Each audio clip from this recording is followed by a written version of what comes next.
लगता है कि लोकतंत्र में सभी का अधिकार है, वो कहीं से भी लड़े, लेकिन प्रश्न ये उठता है, अमेठी में गांधी परिवार ने सदैव मोदी और योगी के राज का विरोध किया है। मोदी योगी राज में अमेठी लोकसभा क्षेत्र में 7.5 लाख लोगों को मुफ्त का अनाज मिलता है।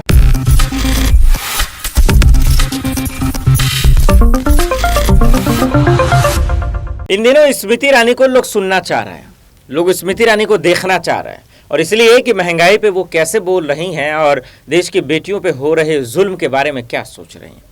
इसीलिए राहुल गांधी की जब सदस्यता वापस हुई तो उसके बाद अमेठी से चुनाव लड़ने का ऐलान हो गया, और उसके बाद राहुल वर्सेस स्मृति ईरानी के नारे लगने लगे, वर्सेस की कहानी चलने लगे कि कौन कमजोर है, कौन ताकतवर है, किसका पलड़ा भारी है, किसका कमजोर है।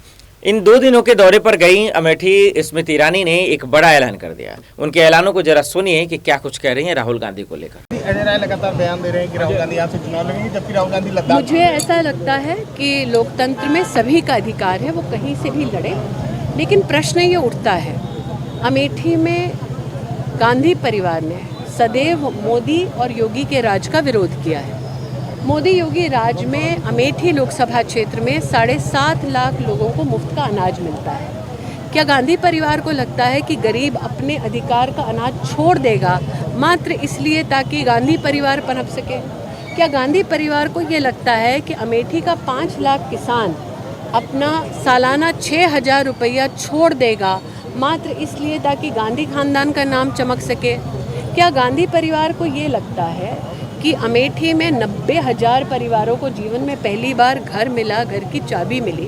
क्या 90,000 लोग अपना घर त्याग देंगे मात्र इसलिए कि गांधी परिवार का घर बस सके?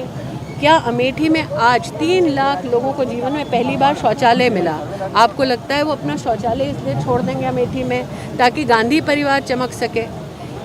लोकतंत्र में सबको कहीं से भी चुनाव लड़ने का अधिकार है, लेकिन मैं आज पूछती हूँ, जिन्होंने जब अमेठी छोड़ा तब जाके दक्षिण में अमेठी के नागरिकों के बारे में जिस प्रकार की अभद्र टिप्पणी की कि हमारे लोगों का विवेक मर चुका है, जो लोग वोटर को राक्षस कहते हैं, आपको लगता है अमेठी की सम्मानित जनता ऐसे लोगों को स्वीकार करेगी? तो मैंने जितना अमेठी को 10 वर्षों में एक एक गांव, एक एक गली जाकर समझा है, अमेठी अपने आत्मसम्मान से कभी भी समझौता नहीं करेगी। दीदी, पिछली बार राहुल गांधी ने 2 जगह से पर्चा भरा था, अभी 2 जगह से लड़ेंगे क्या?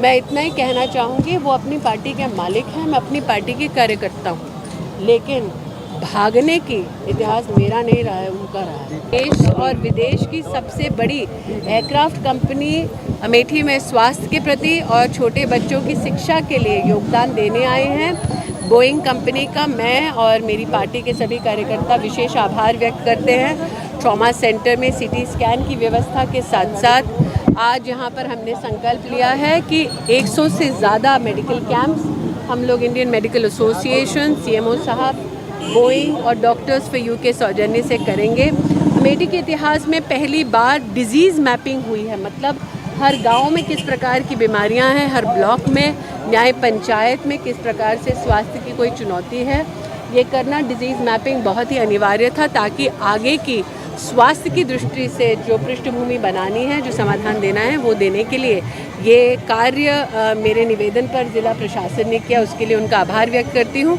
आपको याद दिलाना चाहूँगी कि ये वो लोकसभा क्षेत्र है जिसमें भले ही कांग्रेस का सांसद रहा, सपा के विधायक रहे, लेकिन आज तक कभी भी ना मेडिकल कॉलेज आया, मेडिकल कॉलेज तो छोड़िए, कभी ऑक्सीजन का प्लांट तक नहीं लगा। डायलिसिस के लिए लोगों को लखनऊ जाना पड़ता था। आज प्रधानमंत्री जी के आशीर्वाद से डायलिसिस की व्यवस्था है। आज प्रधानमंत्री जी के आशीर्वाद से कैंसर स्क्रीनिंग की व्यवस्था है। मोदी योगी राज में न सिर्फ ट्रॉमा सेंटर बल्कि रेफरल का काम भी यहाँ पर तेज़ी से हो रहा है।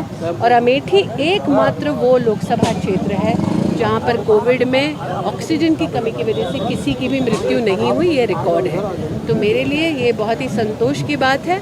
जिला प्रशासन, प्रदेश सरकार और भारत सरकार अमेठी के गरीब के उत्थान के लिए यहाँ पर सेवा दे रहे हैं। देखा, स्मृति ईरानी ने साफ शब्दों में कहा कि मुझे किसी से फर्क पड़ने वाला नहीं, जिसको जहां से चुनाव लड़ना है लड़े।